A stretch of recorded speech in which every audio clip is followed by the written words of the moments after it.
Bene data bakundwa b'umwami Yesu Kristo, mwese abakurikira izi nyigisho tubahaye ikaze mu biganiro bya Saveur Divine. Ibi biganiro mu bitegurirwa n'abavugabutumwa bwiza batandukanye, akaba ari umuhamagaro ugendera ku ijambo ry'Imana byanditse mu gitabo cy'ubutumwa bwiza uko bwanditswe na Matayo ibice 24 umurongo wa 14. Kandi ubutumwa bwiza bw'ubwami buzigishwa mu isi yose ngo bube ubuhamya bwo guhamiriza amahanga yose, nibwo imperuka izahera ko ize. Ibi biganiro mubikurikira ku channel ya YouTube yitwa Saveur Divine. Tubifurije kugubwa neza. Imana Data ari nayo So ibaha umugisha.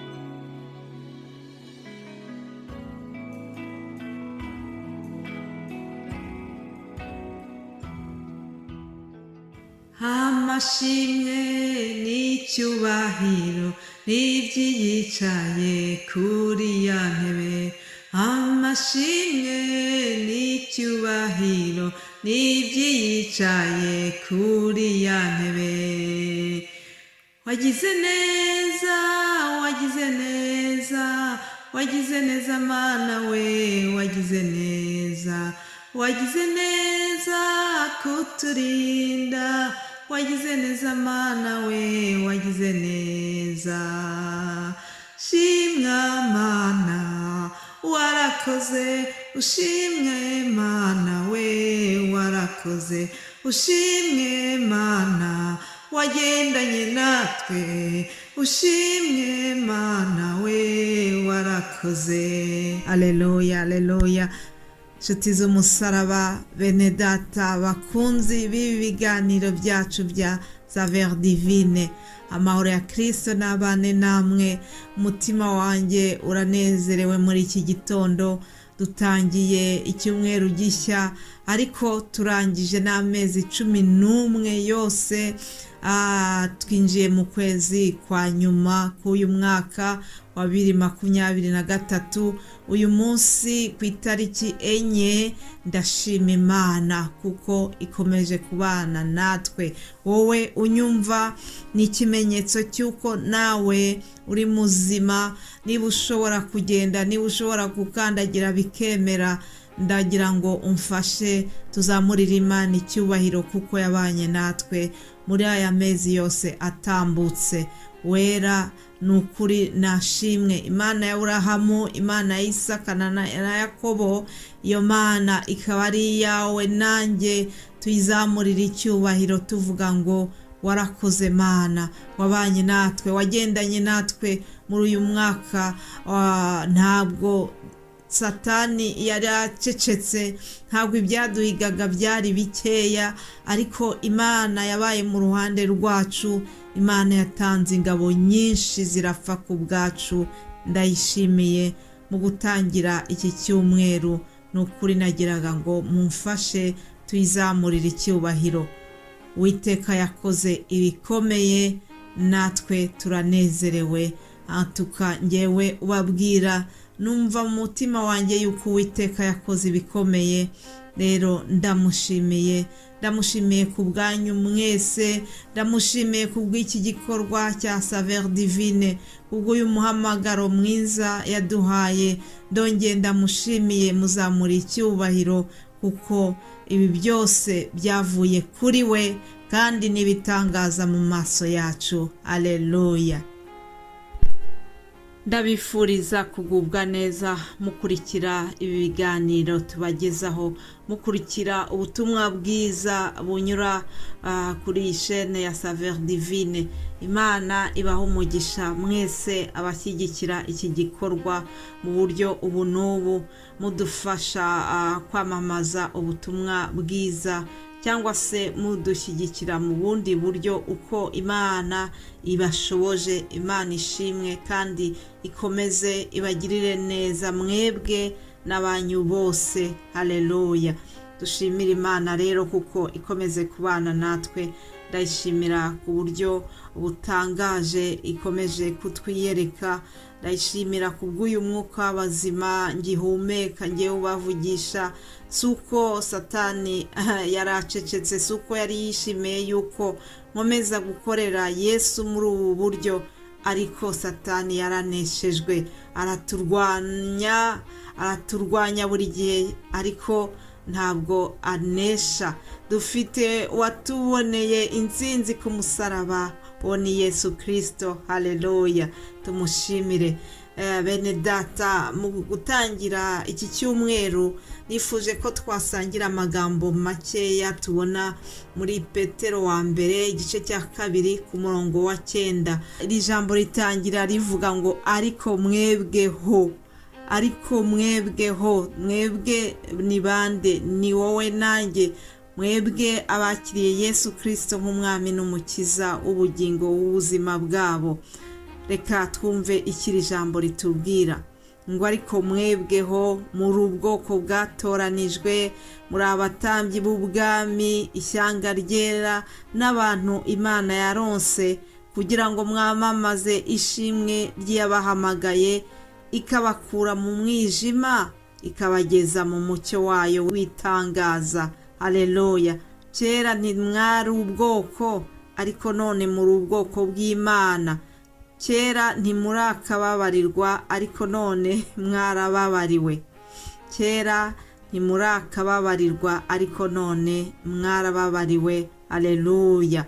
Hanyuma ku murongo wa 11 akavuga ngo bakundwa, ndabahugura ubwo muri abasuhuke n'abimukira, kugira ngo mwirinde irari ry'umubiri ry'uburyo bwinshi rirwanya ubugingo. Ngiyi intego yacu, ngiyi identite tugira iyo turi muri Yesu Kristo. Iyo tugeze muri we ntabwo tuba tukiri abantu nk'abandi. Bene data, turi muri iyi si tuyigenderamo, tuyirirwamo, tukayiraramo, ariko igihe kimwe tuzayivamo. Igihe kimwe hazaboneka itandukanirizo hagati y'abakurikiye Yesu n'abataramukurikiye. Igihe kimwe bizamenyekana yuko turi ubwoko bwatoranijwe. Haleluya. Ko turi abatambyi b'ubwami, ko turi ishyanga ryera. Haleluya. Turi abantu Imana yironkeye, abantu badasanzwe. Ndagira ngo wowe unyumva unezererwe yuko niba warakiriye Yesu Kristo nk'umwami n'umukiza wawe, umenye yuko uri mu ishyanga ridasanzwe, uri mu ishyanga ryera, kandi yuko wahamagariwe kugira ngo ube urumuri rw'isi. Haleluya. Iyi si y'umwijima tugomba kuyibamo tumurika mu bikorwa byacu, tumurika mu magambo tuvuga, tumurika mu myifatire yacu yose. Haleluya. Reka twongere twiyibutse ya magambo meza Yesu yabwiye abigishwa be, akaba ariyo natwe tugenderaho, kandi natwe uyu munsi ni twebwe ari kubwira. Matayo 5:14 Yesu ngo arababwira ngo muri umucyo w'isi. Umudugudu wubatswe ku mpinga y'umusozi ntubasha kwihisha. Nta bakongeza itabaza ngo baritwikirize intonga, ahubwo barushyira ku gitereko cyaryo, rikamurikira abari mu nzu bose. Hanyuma umurongo wa 16 ndakwingize kugira ngo wumve neza kandi ugira intego y'ubuzima, nanjye ni intego yanjye. Umurongo wa 16 haratubwira ngo abariko umucyo wanyu ubonekera imbere y'abantu, kugira ngo babone imirimo yanyu myiza, bahereko bahimbaze So wo mu ijuru. Imana ishimwe, Imana idushoboze. Nshuti yanjye wowe unyumva, ndakwinginze kugira ngo abo mubana, abo mukorana, abo mugendana muri quartier, abakubona bose nibabona imirimo yawe myiza, ngo bahereko bahimbaze So wo mu ijuru. Icyampa abatubona bagahimbaza Data wa twese wo mu ijuru. Ibyo ni intego ya buri mukristo. Imana ishimwe rero ku bwanyu mwese. Tutangiye icyumweru cya mbere cy'ukwezi kwa 2. Muri iki cyumweru tuzabaganiriza ku migani Yesu yagiye aca. Nizihe nyigisho na yahe masomo twakura mu migani ya Yesu. Yesu yakunze kwigishiriza mu migani, nibwo buryo yari yarahisemo, nibwo buryo yabonye yuko bamwumva byoroshye. Rero tuzareba imwe mu migani Yesu yaciriye abantu mu nyigisho ze. Ndabifuriza rwose kuzabana natwe muri ibi biganiro, hari icyo Yesu atubikiye. Imana ishimwe, Imana ibaha umugisha mwebwe abashyigikira uyu muhamagaro, kandi ndabinyiga mukomeze mudusengere. Mana Data twese wo mu ijuru, ndagushimiye kubw'uyu mwanya, ndagushimiye kubw'uburinzi bwawe bwabanye natwe muri aya mezi yose arangiye. Ndakwinginze kugira ngo ukomeze ugendane natwe, dutangiye iki cyumweru gishyashya, ugendane natwe ntuturekure Mana. Ndakwinginze kugira ngo ubane n'ubwoko bwawe, abana bawe ubaha umugisha. Ndasenze kugira ngo buri wese uzumva iri jambo, uzumva inyigisho zitambuka kuri uru rubuga, uzamuhe ko kurigenderamo, kandi uzahe umugisha buri wese wumva ijambo ryawe akarishyira mu bikorwa. Imana turagushimiye, tuzi neza yuko ibyo tugusaba ubyumva. Ni mu izina rya Yesu Kristo tubisenze, amen.